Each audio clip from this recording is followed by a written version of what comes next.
Lon Chaney Sr. Lon Chaney Sr. was not just an actor. He was a master illusionist who turned his own body into a canvas of horror and tragedy.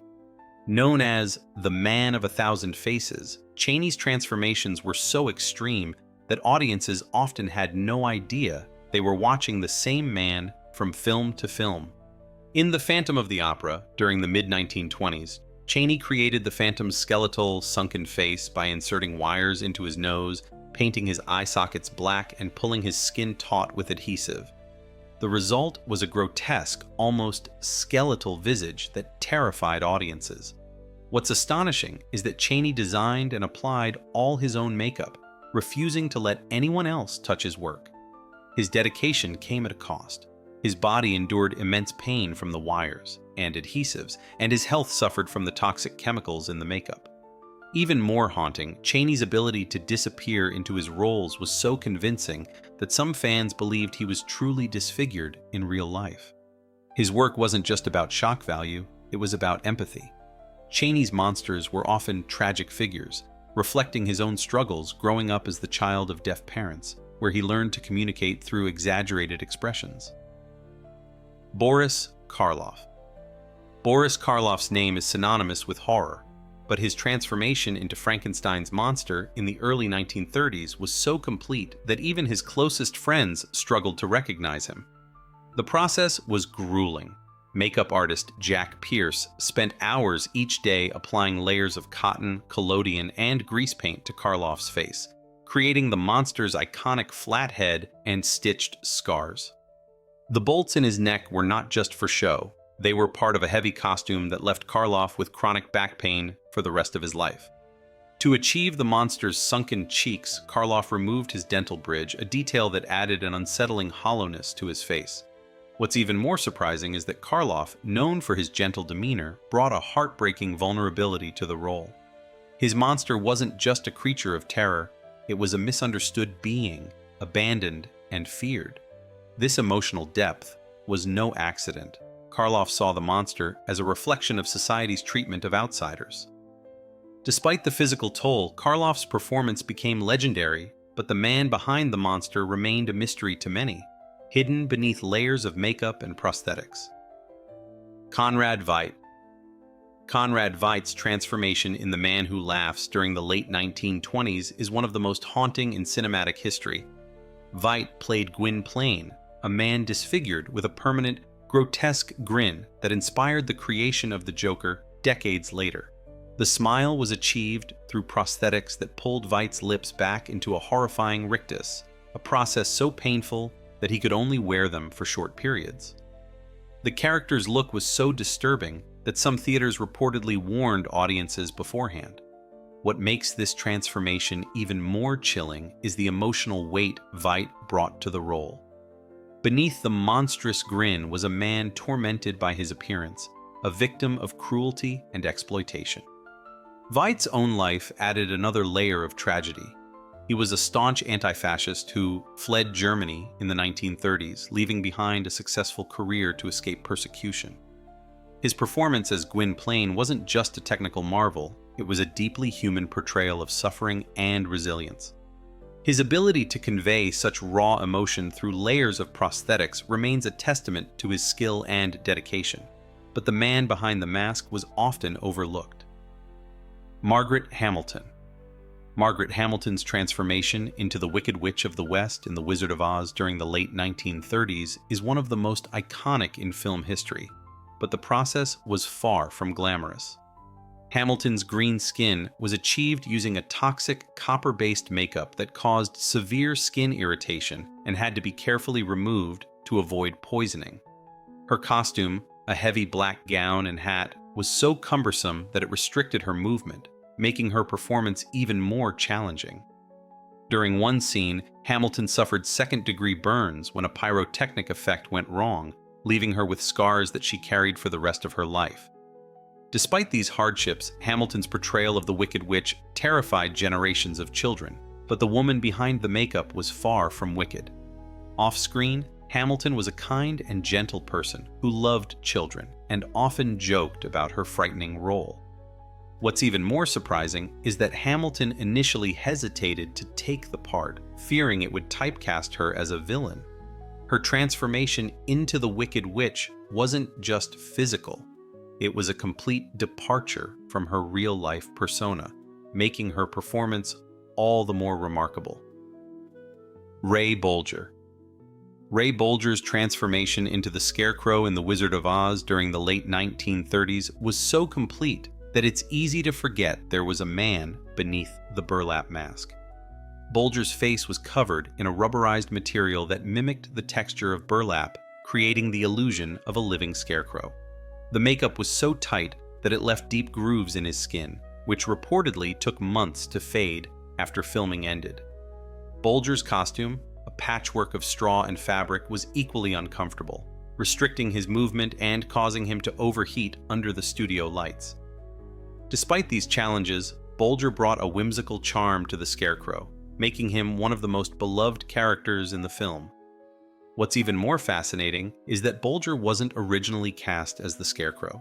He was set to play the Tin Man, but convinced the producers to switch roles because he felt a stronger connection to the Scarecrow's clumsy, endearing nature. Bolger's transformation wasn't just about makeup and costume.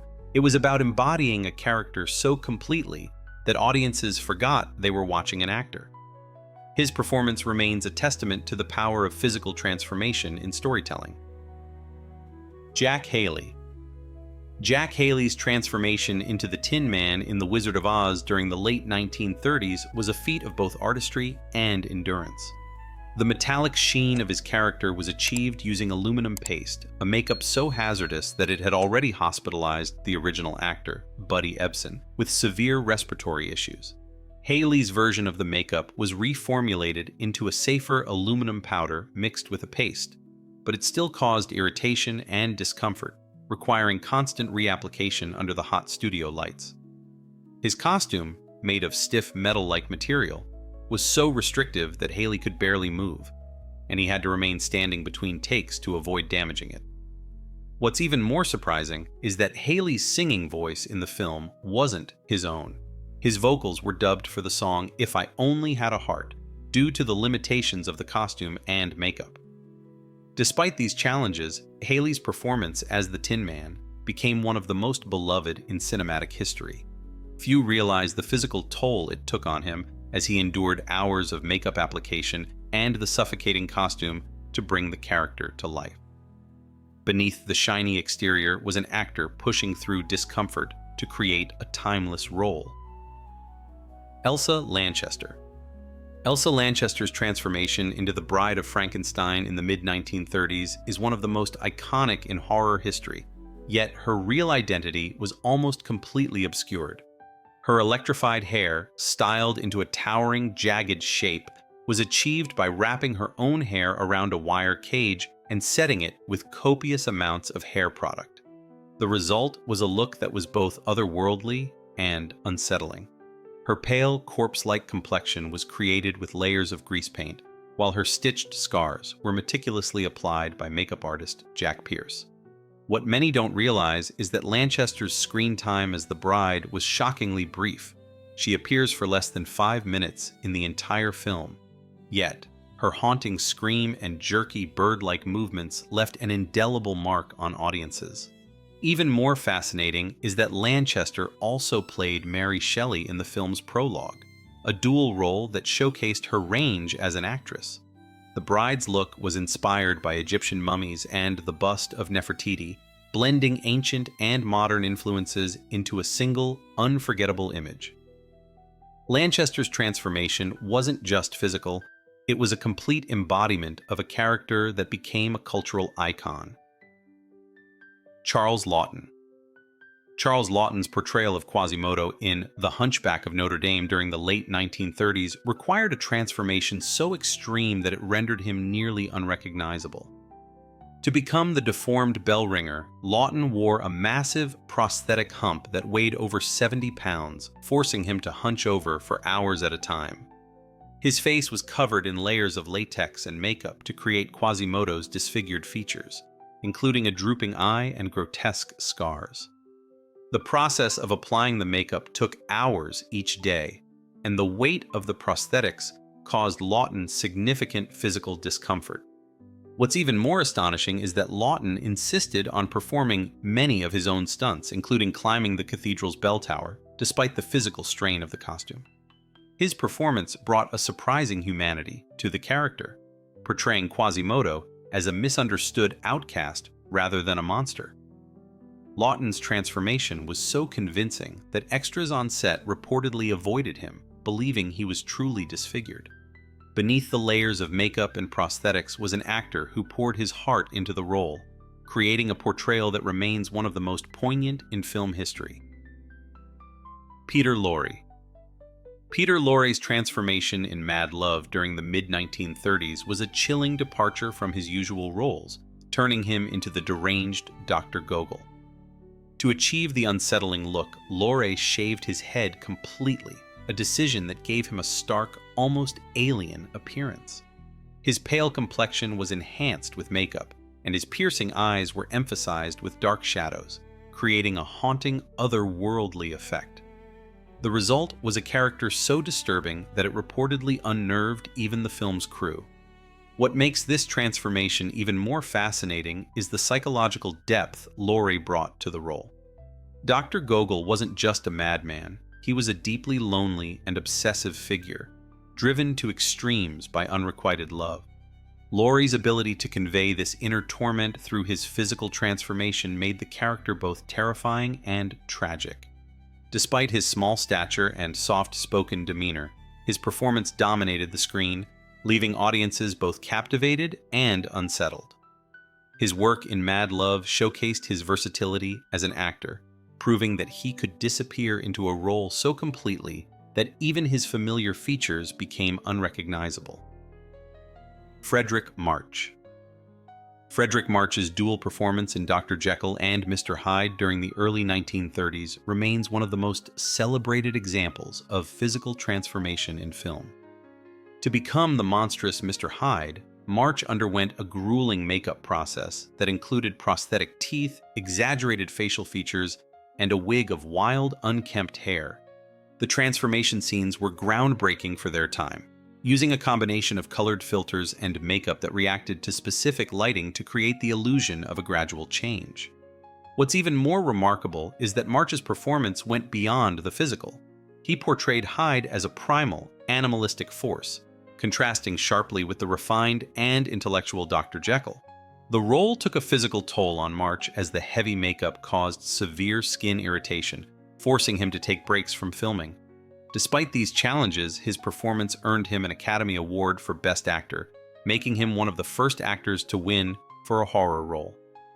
March's transformation wasn't just a technical achievement, it was a masterclass in acting, blending physicality and emotion to create a character that was both terrifying and unforgettable. Orson Welles. Orson Welles' transformation in Citizen Kane during the early 1940s remains one of the most astonishing feats of makeup and acting in film history. Welles, only in his mid-20s at the time, portrayed Charles Foster Kane across decades, from a young, ambitious newspaper tycoon to a frail, embittered old man. The aging process was achieved through groundbreaking prosthetics, including latex appliances to create sagging skin, liver spots, and thinning hair. Welles insisted on performing many of the makeup applications himself, a testament to his obsessive control over every aspect of the production. The prosthetics were so convincing that some audiences believed an older actor had been cast for the later scenes. What's even more remarkable is how Welles altered his physicality and voice to match the aging process, slumping his shoulders and slowing his speech to embody Kane's decline. The transformation wasn't just physical, it was psychological, capturing the weight of regret and isolation. Welles' ability to disappear into the role was so complete that it overshadowed his youth and inexperience as a filmmaker, leaving audiences stunned by the depth and realism of his performance. Beneath the layers of makeup was a young man portraying the fragility of old age with haunting precision. Joseph Cotten. Joseph Cotten's transformation in Citizen Kane during the early 1940s was a masterclass in subtle yet effective makeup artistry. Cotton played Jedediah Leland, Kane's closest friend, whose loyalty erodes over the years. To portray Leland's aging, Cotton wore prosthetics that added wrinkles and sagging skin, along with a graying wig that made him appear decades older. The makeup was so seamless that many viewers didn't realize Cotton was the same actor playing both the young and elderly versions of the character. What makes this transformation even more fascinating is how Cotton adjusted his performance to match the physical changes. As the older Leland, he adopted a slower, more deliberate manner of speaking, conveying the bitterness and disillusionment of a man who had seen his ideals crumble. His transformation wasn't as dramatic as Wells's, but it was equally impactful, showing how subtle changes in appearance and behavior could create a completely different character. His performance added a layer of tragedy to the film, as Leland's decline mirrored Kane's own fall from grace. Cotton's ability to disappear into the role demonstrated his versatility and commitment to the craft, leaving audiences captivated by his nuanced portrayal. Erich von Stroheim.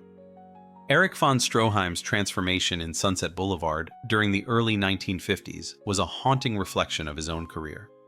Von Stroheim played Max, the loyal butler to Gloria Swanson's fated star, Norma Desmond.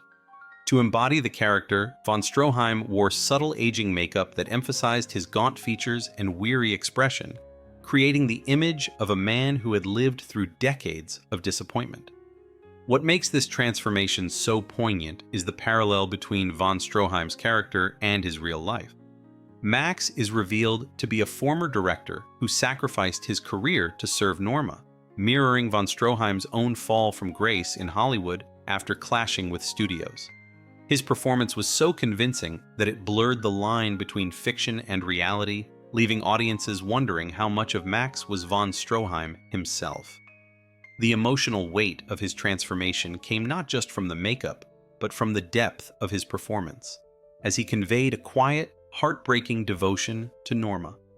Von Stroheim's ability to channel his own experiences into the role made Max one of the most memorable characters in film history, a tragic figure hidden behind a mask of loyalty and regret. Victor McLaglen. Victor McLaglen's transformation in The Informer during the mid-1930s was a stark departure from his usual roles as a rugged, larger-than-life figure. In this film, McLaglen played Jipo Nolan, a desperate man who betrays his friend for money, only to be consumed by guilt. To embody the character, McLaglen underwent a physical transformation that included disheveled makeup and a costume designed to make him appear gaunt and unkempt. His face was darkened with grime, and his eyes were shadowed to emphasize his inner torment. What's even more striking is how he altered his physicality, slouching and shuffling to convey Jipo's broken spirit. The transformation was so effective that it earned McLaglen an Academy Award for Best Actor, a rare achievement for a performance so raw and unglamorous. Behind the makeup and costume was an actor who poured every ounce of emotion into the role, creating a character that was both pitiable and haunting. McLaglen's ability to disappear into Jipo Nolan was a testament to his range as an actor, proving that he could go beyond his usual tough guy persona to deliver a performance of staggering vulnerability. Bette Davis. Bette Davis's transformation in Whatever Happened to Baby Jane during the early 1960s was a shocking departure from her glamorous image. Davis played Baby Jane Hudson, a former child star turned bitter recluse, whose grotesque appearance mirrored her decaying mental state. Davis insisted on doing her own makeup, deliberately exaggerating her character's flaws. She smeared her lipstick beyond her lips, caked on pale foundation, and added dark circles under her eyes, creating a look that was both unsettling and tragic. Her hair, styled into frizzy, unkempt curls, added to the character's deranged appearance. What makes this transformation even more fascinating is how Davis used her physicality to enhance the character. She adopted jerky, bird-like movements and a high-pitched sing-song voice, making Baby Jane both pitiful and terrifying. The transformation was so complete that it shocked audiences who were used to seeing Davis as a glamorous leading lady. Behind the garish makeup was an actress unafraid to embrace the ugliness of her character, both inside and out. Davis's performance was a masterclass in transformation, showing how an actor could use every tool at their disposal to create a character that was unforgettable in its complexity and horror. Paul Muni. Paul Muni was a chameleon of the Golden Age, disappearing so completely into his roles that audiences often failed to recognize him. His transformation in the story of Louis Pasteur during the mid-1930s is a prime example of his dedication to authenticity. To portray the French scientist, Muni wore a prosthetic nose and a carefully styled beard, altering the shape of his face to match historical portraits of Pasteur. His makeup was so detailed that it even included subtle age lines and discoloration to reflect the toll of years spent in scientific pursuit. Muni's physical transformation was only part of the story. He meticulously studied Pasteur's mannerisms and speech patterns, crafting a performance that felt eerily lifelike. What's even more astonishing is that his ability to vanish into his characters extended far beyond this role. In The Good Earth, he played a Chinese farmer, undergoing hours of makeup application to change his facial structure and skin tone, a process that would be considered controversial today. His commitment to his craft was unparalleled, and his transformations were so convincing that he became known as the actor's actor. Beneath the layers of makeup and prosthetics was a performer who saw acting as a form of total immersion, leaving no detail untouched. If you enjoyed this video, please leave a like and comment. Also, consider subscribing and hitting the notification bell to get notified of our newest videos. Thanks for watching.